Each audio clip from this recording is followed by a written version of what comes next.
Assalamualaikum warahmatullahi wabarakatuh. Perkenalkan, nama saya Nabila Ajania Sulaiman. Saya mahasiswa Universitas Pancasakti Kampus D Bekasi dengan nomor NIM 18720700007. Di sini saya akan mempresentasikan materi tentang karakteristik tahapan perkembangan peserta didik. Baik, yang pertama kita bahas adalah pengertian perkembangan peserta didik. Apa itu perkembangan? Tentu saja kita sangat sering mendengar kata perkembangan sekaligus maknanya. Setiap kata pasti berpikiran berbeda tentang pengertian dan arti dari perkembangan tersebut. Perkembangan adalah proses perubahan individu yang bersifat dinamis ke arah kesempurnaan secara terus-menerus sejak lahir hingga akhir hayat. Sedangkan perkembangan peserta didik merupakan bagian dari pengkajian dan penerapan psikologi perkembangan yang secara khusus mempelajari aspek-aspek perkembangan individu yang berada pada tahap usia sekolah dan sekolah menengah. Dalam menumbuh kembangkan kualitas peserta didik, yang perlu dilakukan oleh tenaga pendidik adalah mengenali peserta didik dengan sebaik-baiknya. Mengenali di sini diartikan seperti mengenal psikolog anak, bagaimana pribadi si anak, dan bagaimana cara menghadapi watak atau karakteristik anak yang berbeda-beda. Dengan mengenali karakter si anak, maka pendidik akan lebih mudah dalam menyampaikan materi ajar pada si anak, sehingga anak akan lebih mudah menerima apa yang disampaikan oleh gurunya. Lalu kita akan membahas konsep dasar perkembangan. Yang pertama ialah pertumbuhan. Perubahan yang bersifat kuantitatif, baik perubahan secara alamiah maupun hasil belajar dan kematangan. Lalu ada perubahan kualitatif. Fungsi psiko baik fisik organisme dari tidak siap menjadi siap melakukan fungsinya, perubahan alamiah dan hasil belajar. Lalu yang kedua ada belajar.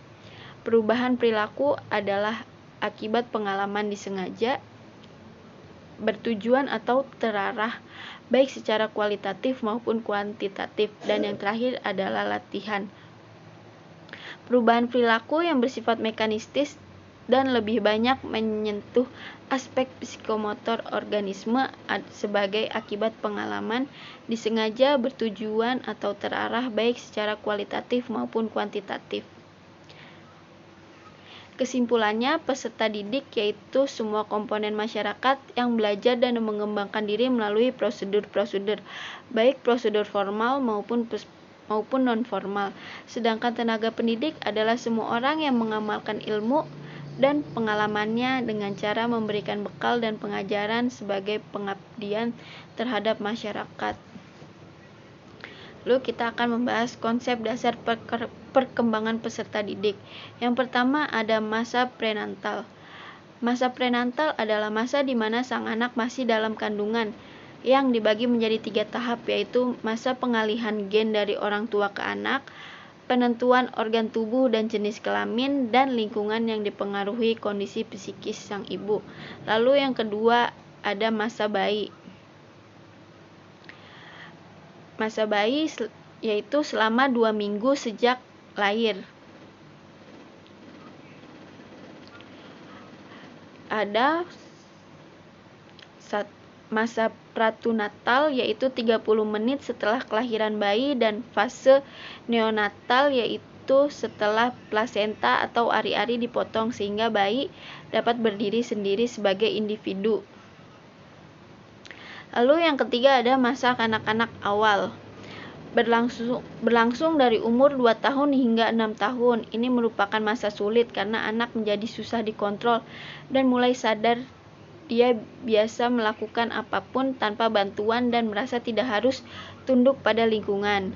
Ciri-cirinya ialah semakin baik dalam penggunaan organ tubuh, cerewet, bermain dengan teman sebaya, dan berjenis kelamin sama. Namun pada akhir masa anak ini sudah mulai bisa diatur dan siap masuk sekolah. Lalu yang keempat ada masa anak-anak akhir.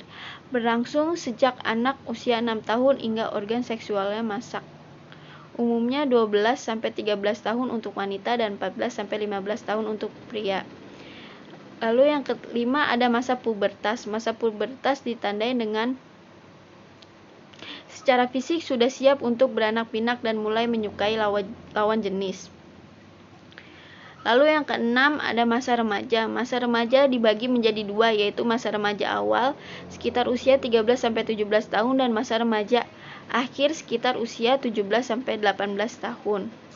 Masalah yang sering timbul yakni takut gemuk, ingin punya kumis atau jenggot, dan menganggap teman adalah segalanya.